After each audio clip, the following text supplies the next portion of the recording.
Welcome to VisaWatch, Episode 2. Welcome to VisaWatch. Last week we had a comment about someone looking for a Colombian retirement visa, so at the end of today's video I'll discuss that, as well as offer you the contact to my attorney who's helped me, not with a retirement visa, but they do that also and they're very good. If you have a question about a specific visa from a specific country, go ahead and leave it in the comments. I read all of them and I'll try to cover as many as I can. Last episode, I told you Japan was raising its visa fees for the first time since 1978. This week's cold open, I don't know if it's cold anymore, is a little smaller, but I think it's a better story. A Caribbean nation is telling its own citizens that before next July they need to get fingerprinted, or their passport stops being a passport. These things happen.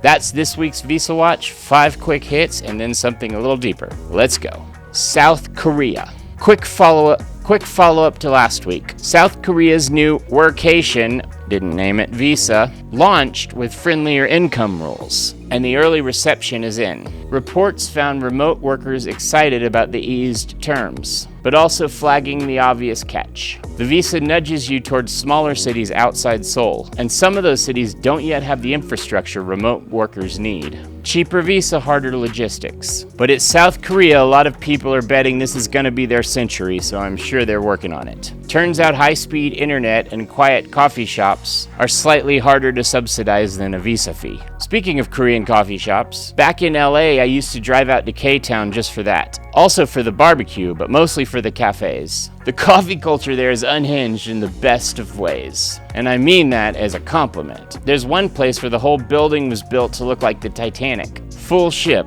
Leo posters wall to wall, like your millennial sister's high school locker. I'm just saying, if South Korea wants remote workers to actually move to these smaller cities, somebody better be building a Titanic-themed cafe out there, because that would be my infrastructure question, and if they do, I'll be first in line for my King of the World pick. Indonesia. 2 things happening in Indonesia at once, and they're pulling in opposite directions. Indonesia just expanded visa-free entry to 6 more countries, effective July 9th. Sounds like they're opening the door wider. Meanwhile, in Bali, an immigration task force, it's actually called the Dharma Dewata Patrol, has 100+ police officers walking through Canggu and other hotspots since April, specifically looking for people working on tourist visas, or people starting these run clubs, which is fine with me because I prefer bicycling, and I'm tired of this run club trend using up my bike lanes. Come on guys, Ciclovia in Colombia, the whole street's open. But nothing ruins your morning matcha like a uniformed officer asking to inspect your Notion board. So, easier to get in, much harder to fake it once you're there. If you're doing remote work from Bali, the E33G is a visa, not a vibe. Calm it down there in Bali. 3. Georgia.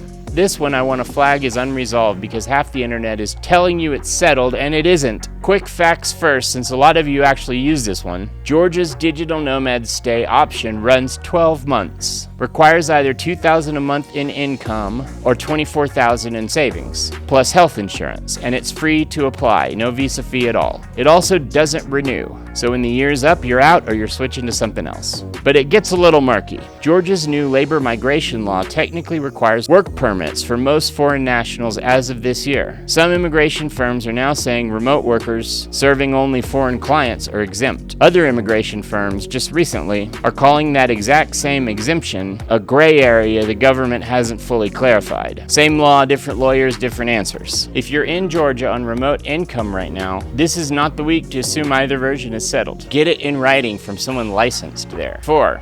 Citizenship by descent. Broader trend this week, not one country. Multiple people in the invested migration community are saying the easy version of ancestor-based citizenship is over. The quote making the rounds is it's becoming a bureaucratic minefield. Generational document chains, stricter language tests, 5 to 6 year processing times when it used to be much faster. If your plan was, I'll just claim my great-grandmother's passport, that plan just got a lot more expensive in time, if not also in money. It turns out governments have realized that having a great-grandmother who loved olive oil isn't quite the national allegiance test it used to be. St. Kitts, and the cold open story in full. St. Kitts has started a mandatory biometrics collection for anyone who got citizenship under their investment program. It doesn't touch native-born citizens. Old passports get canceled and reissued. The deadline is June of 2027, which sounds far off until you remember how things go. Everyone waits, then the line forms in March, and somehow the printer breaks. The exact week 40,000 people show up at once. Now, the Colombian retirement visa. There was a comment last week. As I said, if you have a question about any visa in any country, go ahead and leave it in the comments and I'll research it for you, and if we have time, we'll include it. The Colombian retirement visa is the M Pensionado. 3 times the Colombian minimum wage, paid as a lifetime pension, so that's somewhere between $1,300 and $1,500 depending on the exchange rate. Not savings, not rental income, unless you're going the separate rentista route, an actual pension. This year the math works out to a little over 5 million pesos, which, like I said, 1,300 to 1,500, depending on how angry the markets are. That's more expensive than Panama's Pensionado visa, more than Costa Rica's, more than Portugal's D7. All 3 of these sit right around $1,000 a month. Colombia is not the budget option in the retirement visa conversation. I say that because half the internet will tell you Latin America is automatically the cheap path, and on this specific visa, it's not. What Colombia does have going for it: no age minimum, a full health insurance requirement that's actually worth knowing about before it surprises you. I have all this stuff, but for the digital nomad visa, you need an all-risk private policy that specifically covers Colombia, because the public EPS system does not qualify you for the visa. Plan on private insurance from day one. What you won't see in a blog post, same as last time, the visa math is the easy part. Getting the pension letter apostilled in your home country, translated to Spanish by a certified translator, and no, ChatGPT has not been certified. If it tells you it has, it's hallucinating again, and accepted without a fight. That is where actual weeks disappear, months even. Government bureaucracy runs on a very specific sense of time, and none of it aligns with your flight reservation.